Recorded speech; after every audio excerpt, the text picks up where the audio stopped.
All right. Last week, uh,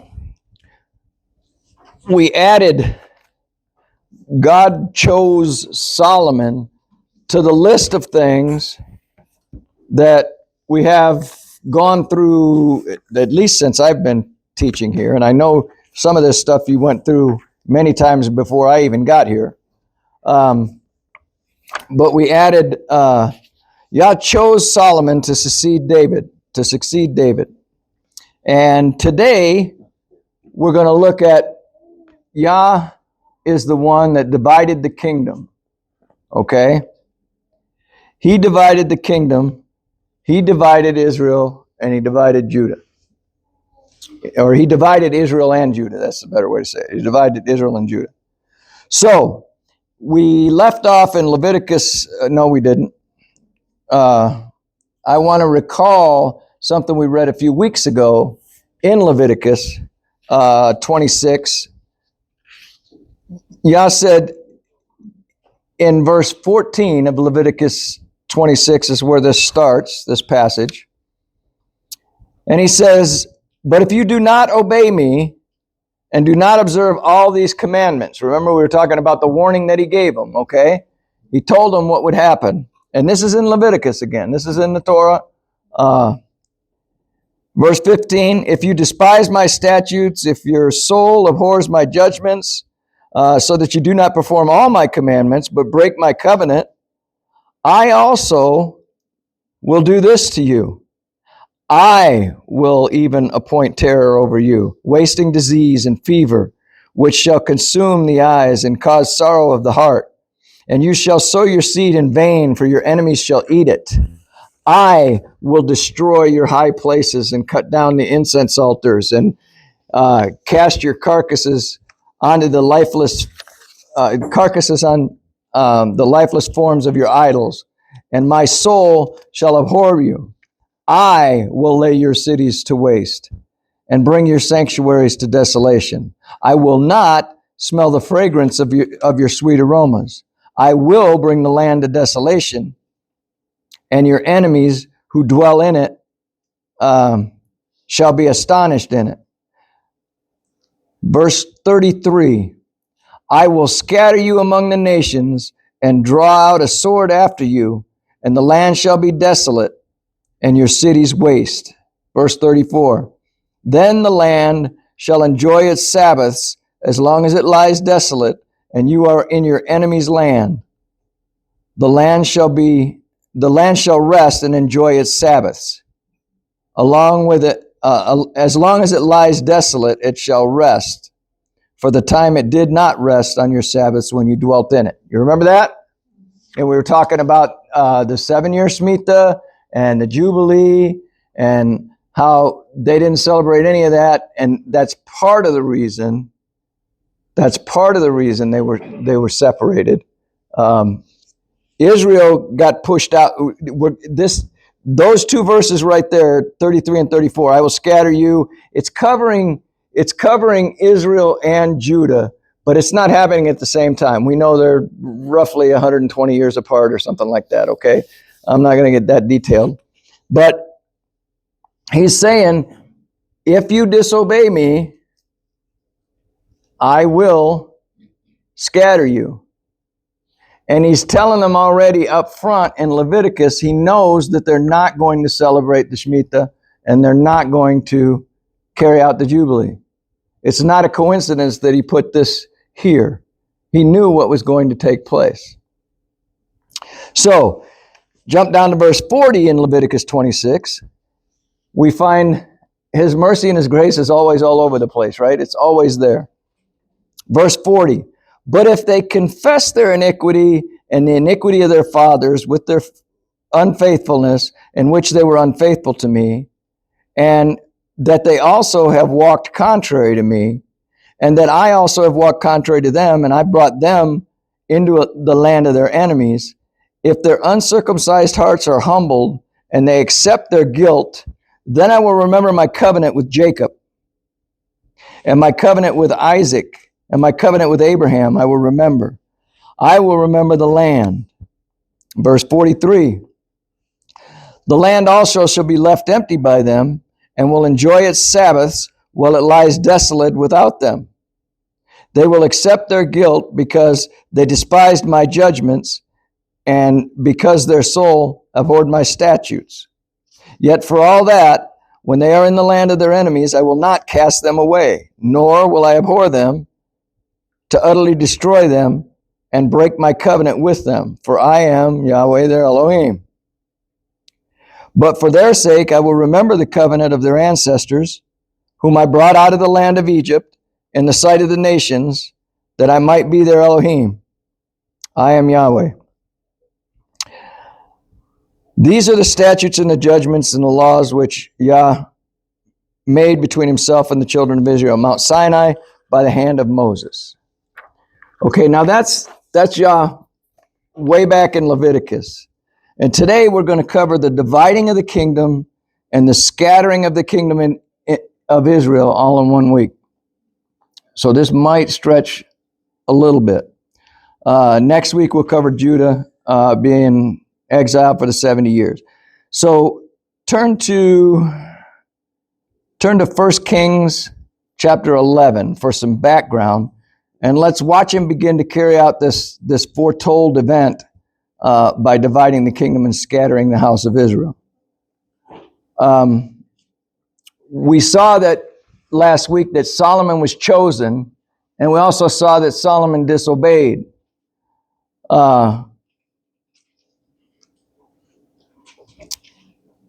Who remembers why Yah did not send Judah out of the land during Solomon's reign?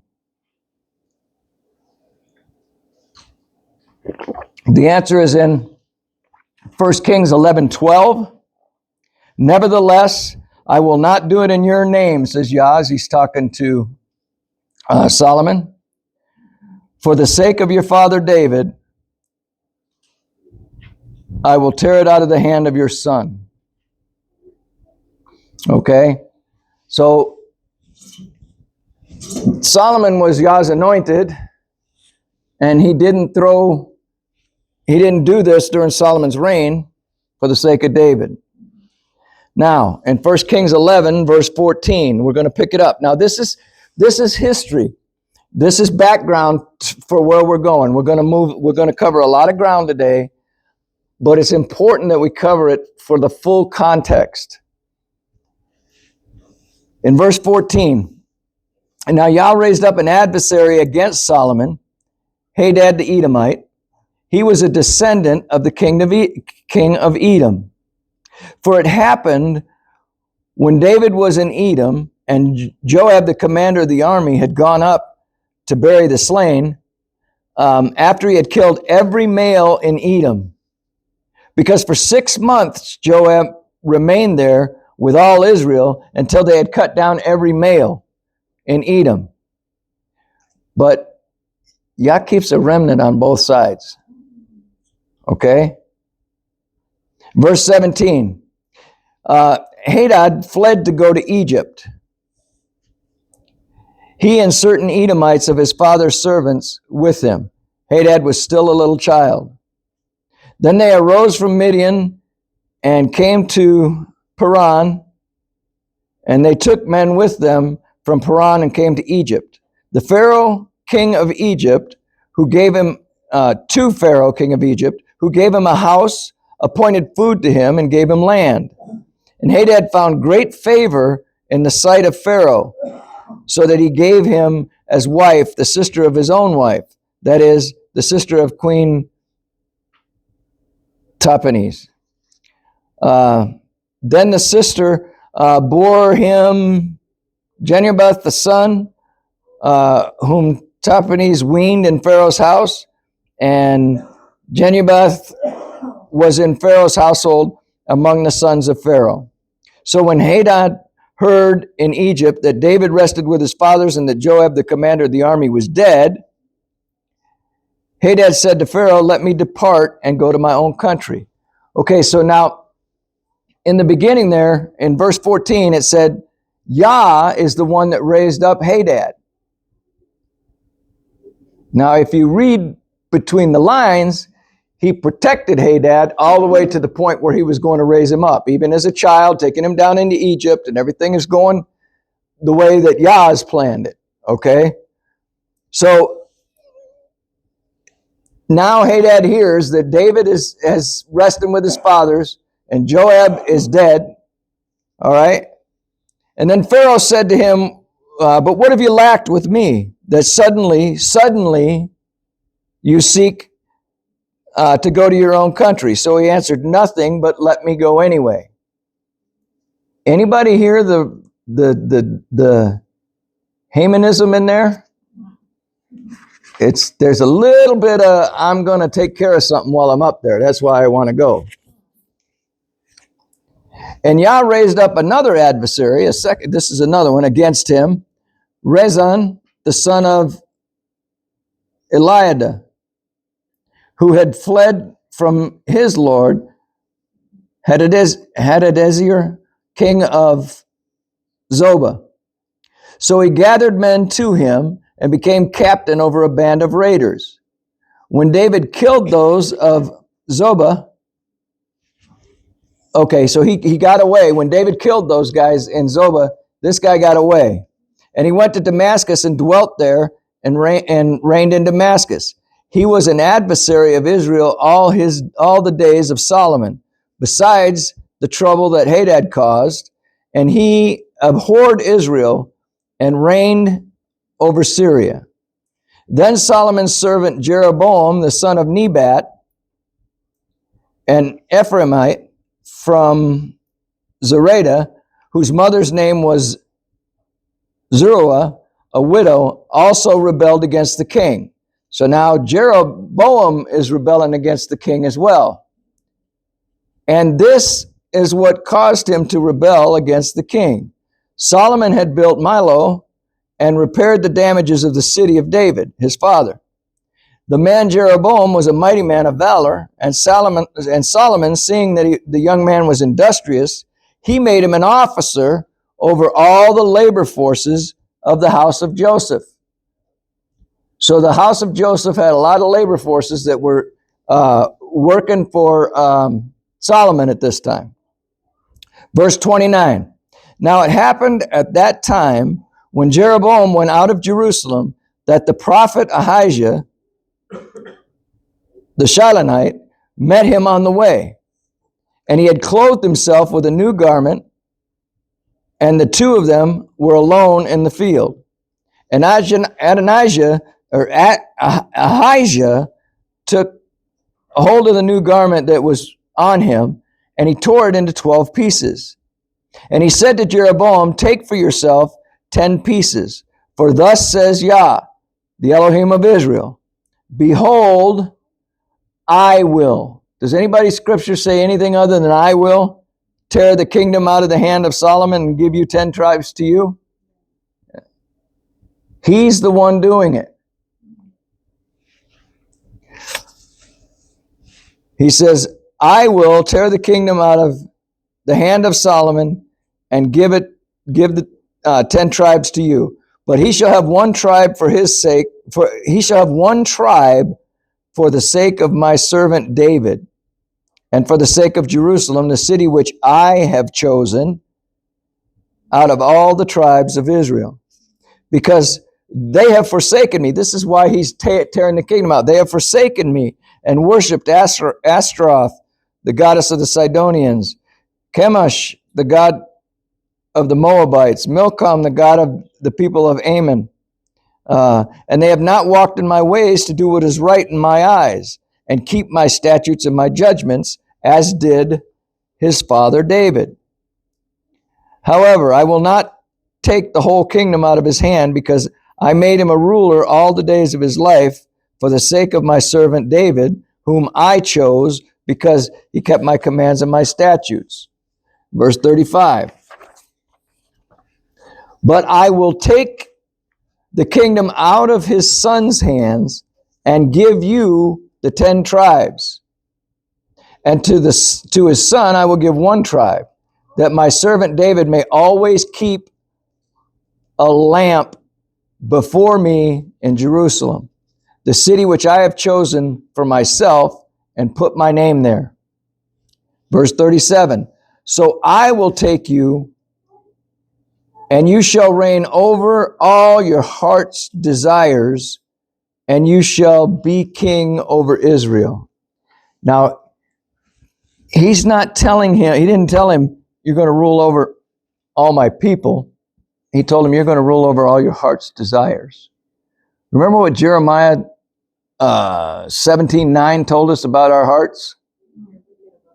Yeah.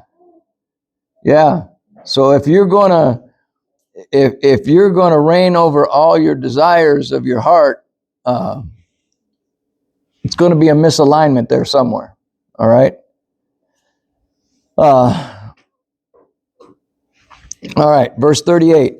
Then it shall be, if you heed all that I command you, walk in my ways, and do what is right in my sight, to keep my statutes and my commandments, as my servant David did, then I will be with you and build for you an enduring house, as I built for David, and will give Israel to you. And I will afflict the descendants of David because of this, but not forever.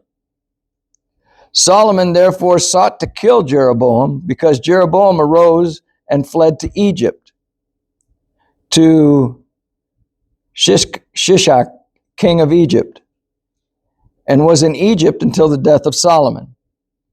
Now the rest of the acts of Solomon that he did, or all that he did and his wisdom, are they not written in the book of the Acts of Solomon?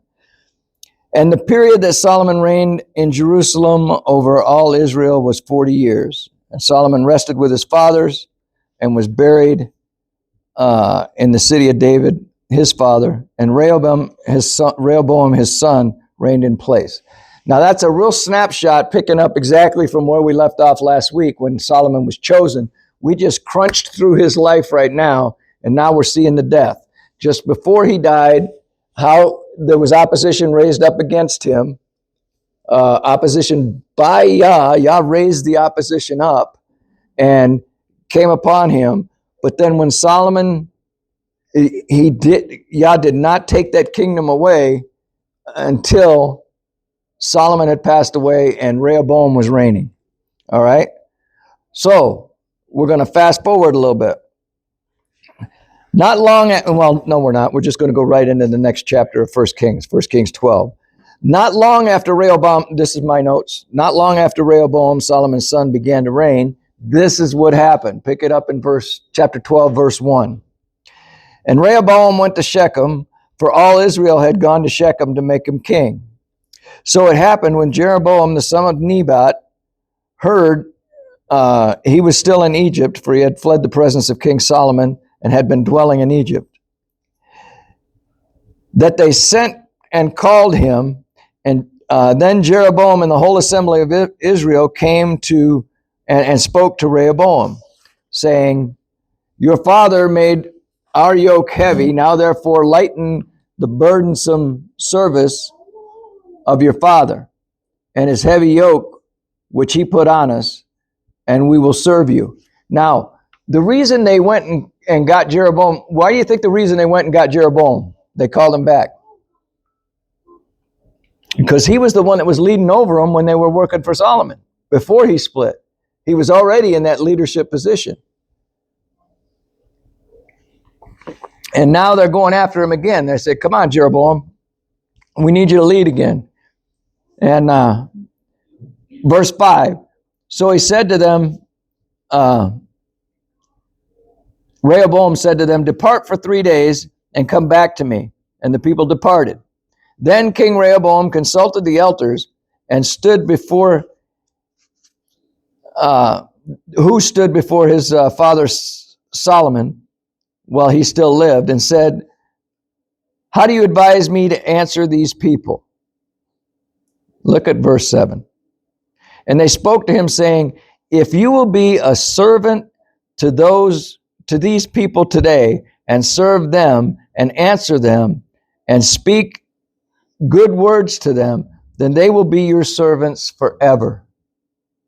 That's the That's the counsel that Rehoboam got from those that were hanging out with Solomon when he was king.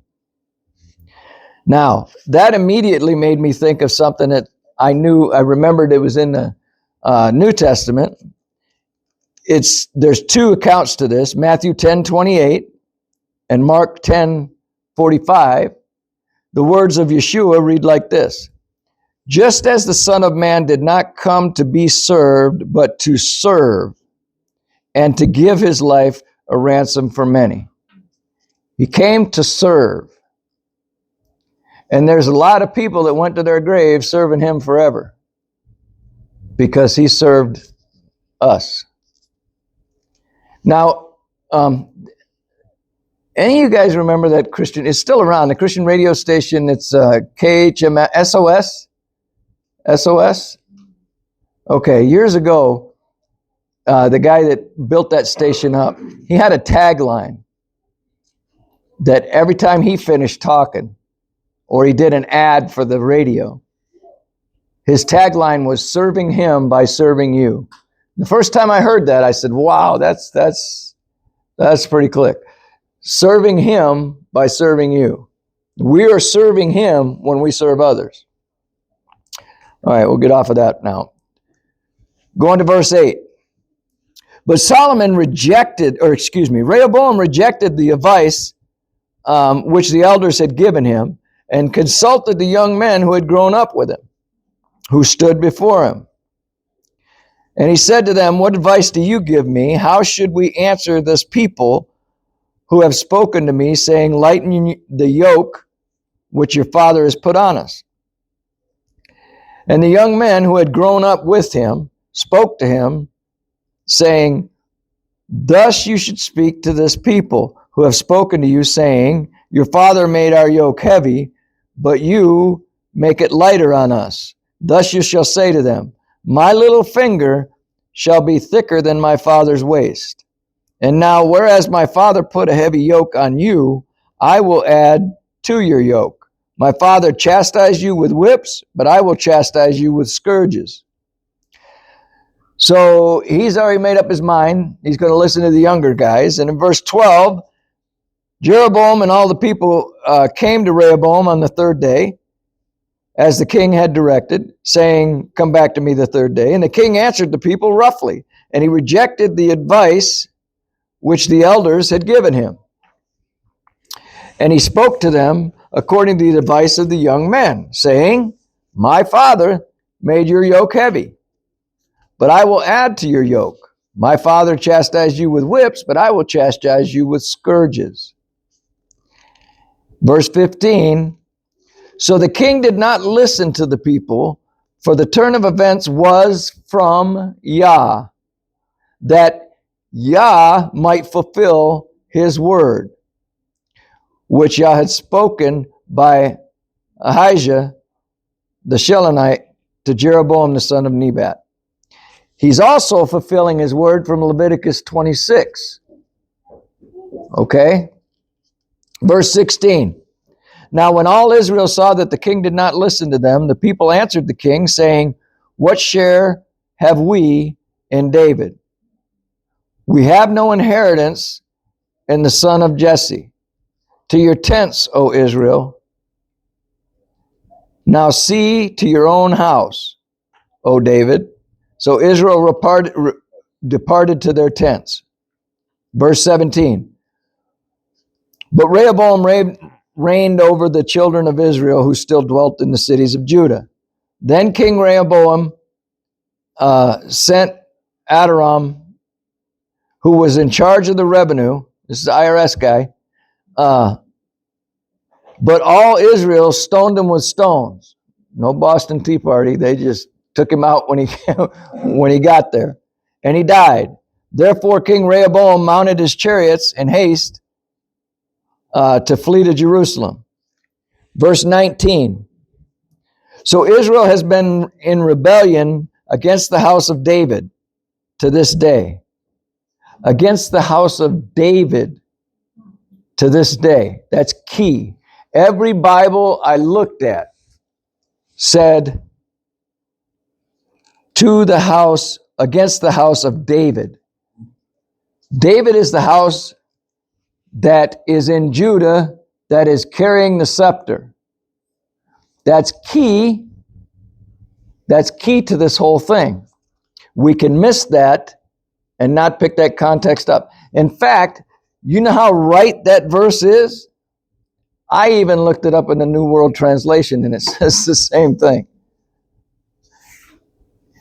The house of David. That'll be way more key next week as we get into this. All right, verse 20. Now it came to pass, when all Israel heard that Jeroboam had come back, they sent for him and called him to the congregation, and they made him king over all Israel. There was none who followed the house of David, but the tribe of Judah only. Verse 21. And when Rehoboam came to Jerusalem, he assembled all the house of Judah with the tribe of Benjamin, 180,000 chosen men who were warriors, to fight against the house of Israel, that they might restore the kingdom to Rehoboam, the son of Solomon. But, verse 22, the word of Yah came to Shemaiah, the man of God, saying, speak to Rehoboam, the son of Solomon, king of Judah, to all the house of Judah and Benjamin, and to the rest of the people, saying, thus says Yahweh, you shall not go up, nor fight against your brethren, the children of Israel. Let every man return to his house, for this thing is from me. He's guiding the whole thing. Therefore, they obeyed the word of Yah and turned back according to the word of Yah. Verse 25, then Jeroboam built Shechem in the mountains of Ephraim and dwelt there. Also, he went out from there and he built Penuel. Okay, now, he's going to last just about as, not near as long as Solomon did in doing the right things. In fact, he doesn't last at all. And Jeroboam, 26, verse 26, and Jeroboam said in his heart, now the kingdom may return to the house of David. He's starting to get a little panicky here. If these people go up and offer sacrifices in the house of Yah at Jerusalem, then the heart of this people will turn back to their Lord, Rehoboam, king of Judah. And they will kill me and go back to Rehoboam, king of Judah. Now, why is he thinking this? He's thinking this because they're going to go back and they're going to see the temple and they're going to remember that Yah's put his name on that temple and all this stuff is going to come back and they're going to, there's going to be that. But he's got a fix for that, Jeroboam does. Verse 28, therefore, the king asked advice and he made 2 golden calves. Does that sound familiar? Made 2 golden calves and said to the people, it's too much for you to go up to Jerusalem. Here are your gods, O Israel, which brought you up from the land of Egypt. And he set one up in Bethel, and the other he put in Dan. Now this thing became a sin, for the people went to worship before the one as far as Dan. He made shrines on the high places and made priests from every class of people who were not chosen, who were not the sons of Levi. Verse 32, Jeroboam ordained a feast on the 15th day of the 8th month. Like the feast that was in Judah, and offered sacrifices on the altar. So he did at Bethel, sacrificing to the calves that he had made. And at Bethel he installed the priests of the high places which they were made. Verse 33, so he made offerings on the altar which he had made at Bethel on the 15th day of the 8th month, in the month which he had devised in his own heart, and he ordained a feast for the children of Israel and offered sacrifices on the altar and burnt incense. What feast is he counterfeiting?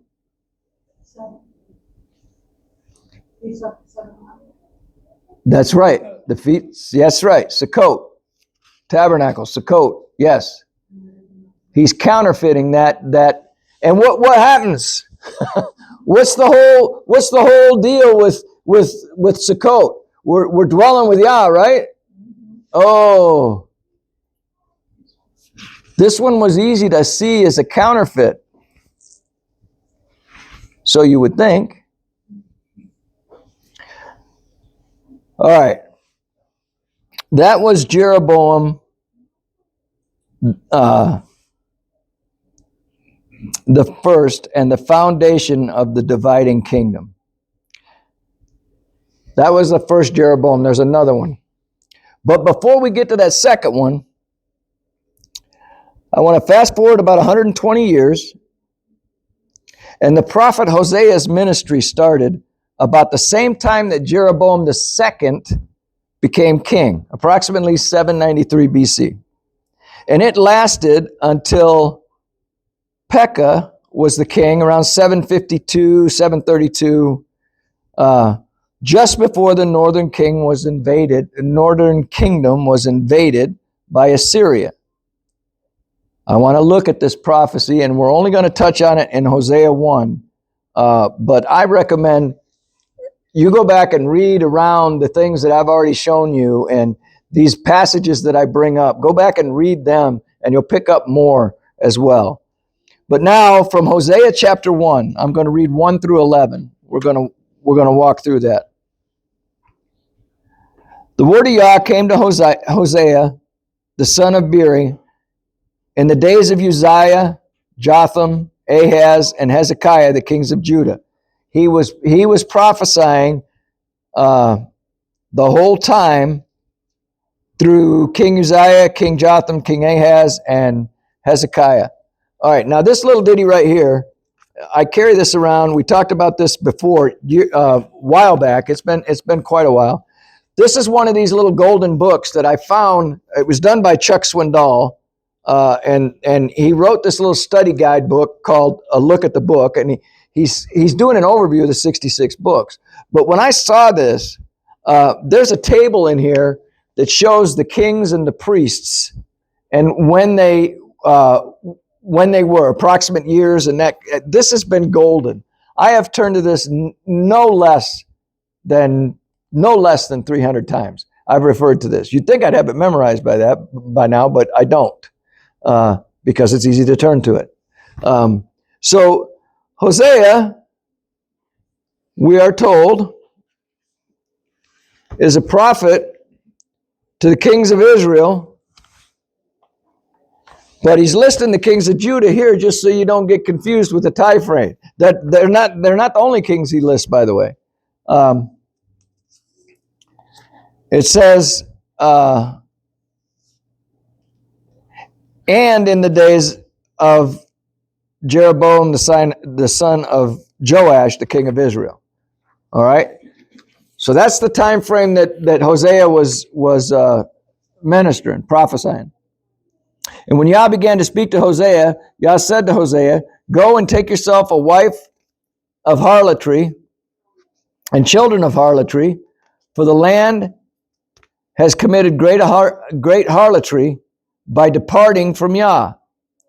So he went back and he took Gomer, the daughter of Diblaim, and she conceived and bore him a son.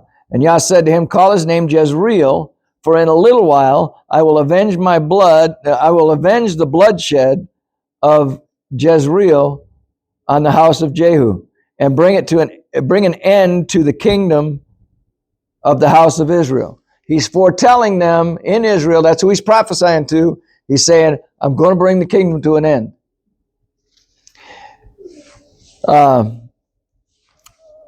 Verse 5, it shall come to pass in that day that I will break the bow of Israel in the valley of Jezreel. And she conceived again and bore a daughter, and Elohim said to him, call her name Lo Ramah. For I will no longer have mercy on the house of Israel, but I will utterly take them away. Yet, verse 7 says, I will have mercy on the house of Judah, and will save them by Yahweh their Elohim. And I will not save them by bow, nor by sword or battle, by horses or horsemen. So he's going to be the one to deliver or to save Judah. Okay? Verse 8. Now, when she was weaned, when she had weaned Lo-Ruhamah, she conceived and bore a son. Verse 9. Elohim said, call his name Lo-Ammi, for you are not my people, and I will not be your Elohim. Verse 10. Yet the number of the children of Israel shall be as the sand of the sea, which cannot be measured or numbered. And it shall come to pass in this place where it was said to them, you are not my people, that it should be said to them, you are sons of the living God. Verse 11. Then the children of Judah and the children of Israel shall be gathered together and appoint themselves one head, and they shall come up out of the land, for great will be that day of Jezreel. So, that was the prophecy. All right. Now we're going to move through, and I'm going to try to do it rather quickly, but we're going to move through the end where Yah finally does take Israel out. And it happens in 3 waves. The second wave is kind of short, but the first wave of Elohim rejecting the house of Israel is in 2 Kings, starts in chapter 15, verse 27. 2 Kings 15:27. Now we're moving through this to pick up the panoramic view of what's going on. I know it's a lot of information. But it's foundational. And you will remember this as you continue to read. These things will, more and more, they're going to come together. So 2 Kings 15:27. In the 52nd year of Azariah, king of Judah, Pekah the son of Remaliah became king over Israel in Samaria and reigned 20 years. And he did evil in the sight of Yah and did not depart from the sins of Jeroboam, the son of Nebat. That's the first Jeroboam. Okay? He didn't depart from those. He was doing the same thing, who had made Israel sin. In the days of Pekah, king of Israel, Tiglath-Pileser, king of Assyria, came and took Ijon, Abel-Beth-Maach, Janah, Kadesh, Hazor, Gilead, Galilee, all the land of Naphtali, and he carried them captive to Assyria. Then Hosea, the son of Eli, led a conspiracy against, okay, so that was the first wave. Then Hosea, the king of Elah, led a conspiracy against Pekah, the son of Remaliah, and struck and killed him, so that he reigned in the place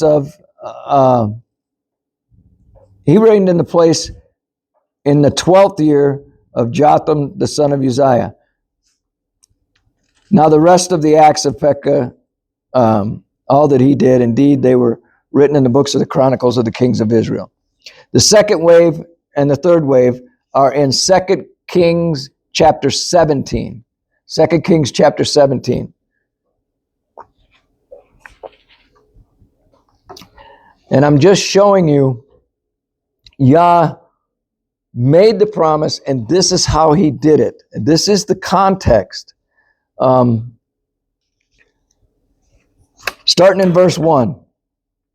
In the 12th year of Ahaz, the king of Judah, Hosea, the son of Elah, became king of Israel and Samaria. There's Samaria again. And he reigned 9 years. And he did evil in the sight of Yah, but not as the kings of Israel who were before him. Shalmaneser, king of Assyria, came up against him, and Hosea became a vassal, and he paid tribute money. And the king of Assyria uncovered a conspiracy by Hosea, For he had sent messengers to So, king of Egypt, and brought no tribute to the king of Assyria, as he had done the year by year. Therefore the king of Assyria shut him up and bound him in prison. Now the king of Assyria went through all the land and went up to Samaria and besieged it for 3 years. That's the second wave. All right. In the 9th year of Hosea, the king of Assyria took Samaria and carried Israel away and placed them in Hala by the harbor, the river of Gozan, and the city of the Medes. For so it was, the children of Israel had sinned against Yahweh their Elohim, who had brought them up out of the land of Egypt. For under the hand of Pharaoh, king of Egypt, they had feared other gods, and they had walked in the statutes of the nations. The Lord had cast them out before the children of Israel and the kings of Israel, which they had made, and of the king of Israel, which they had made. Also, the children of Israel secretly did against Yahweh their Elohim things that were not right. And they built for themselves high places in all the cities, from watchtowers to fortified city. They set up for themselves sacred pillars and wooden images on every hill and under every green tree. There they burned incense on the high places like the nations whom Yah had carried away before them, and they did wicked things to provoke Yah's anger. So they served idols, which Yah had said, "You shall not do this thing." Yet Yah testified against Israel and Judah by all his prophets, every seer, saying, "Turn from my evil ways and keep my commandments and my statutes, according to all the law which I have commanded to your fathers, and which to you by my servants the prophets." Now think John 1:11 here, where it says, you're going down through John chapter 1, and it says he came to his own, and his own did not accept him. Okay? This is what he's talking about right here. All right? Nevertheless, they would not hear, but they stiffened their necks like the necks of their fathers, who did not believe in Yahweh their God. And they rejected his statutes and his covenant that he had made with their fathers, and his testimonies which he had testified against them. And they followed idols, became idolaters, and went after the nations who were all around them, concerning whom Yah had charged that they should not do like them. Verse 16. So they left all the commandments of Yah, and they made for themselves molded images, 2 calves, and wooden images, worshipped the hosts of heaven, and served Baal. And they caused their sons and daughters to pass through the fire, practiced witchcraft and soothsaying, and sold themselves to do evil in the sight of Yah, to provoke him to anger. Verse 18. Then Yah was very angry with Israel and removed them from his sight. There was none left but the tribe of Judah alone, and Judah did not keep the commandments of Yah their Elohim, but walked in the statutes of Israel, which they made. And Yah rejected all the descendants of Israel, afflicted them, and delivered them into the hand of plunderers, until he had cast them from his sight. Verse 21. For he tore Israel from the house of David. There it is again. From the house of David. And they made Jeroboam, the son of Nebat, king. Then Jeroboam drove Israel from following Yah and made them commit greater sin. For the children of Israel walked in all the sins of Jeroboam, which he did, until Yah removed Israel out of his sight, as he had said by all his servants the prophets. So Israel was carried away from their own land to Assyria. Now the king of Assyria brought people from Babylon, and he settled all these guys in Samaria. Verse 17. And it was so at the beginning of their dwelling there that they did not fear Yah. And I'm gonna summarize this right here. What happens is they don't know how to worship Yah, and so they're in the land and they're getting eaten by lions and all this other stuff, and that's not working. So they send a prophet who's a false prophet to begin with, picked by Jeroboam, down to tell them, and that mellows things out for just a little bit.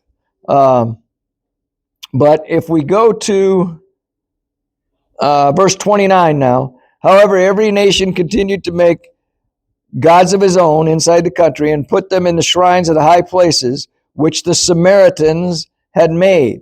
So now, this is a really good background to understand why the disciples didn't want to go to Samaria. Okay? This is the reason for the bitterness, or part of it anyway. All right?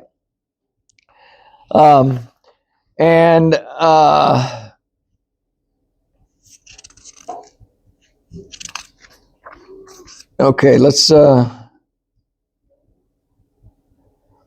in verse 33, they feared Yah, yet they served their own gods according to rituals of the nations from among which they were carried away.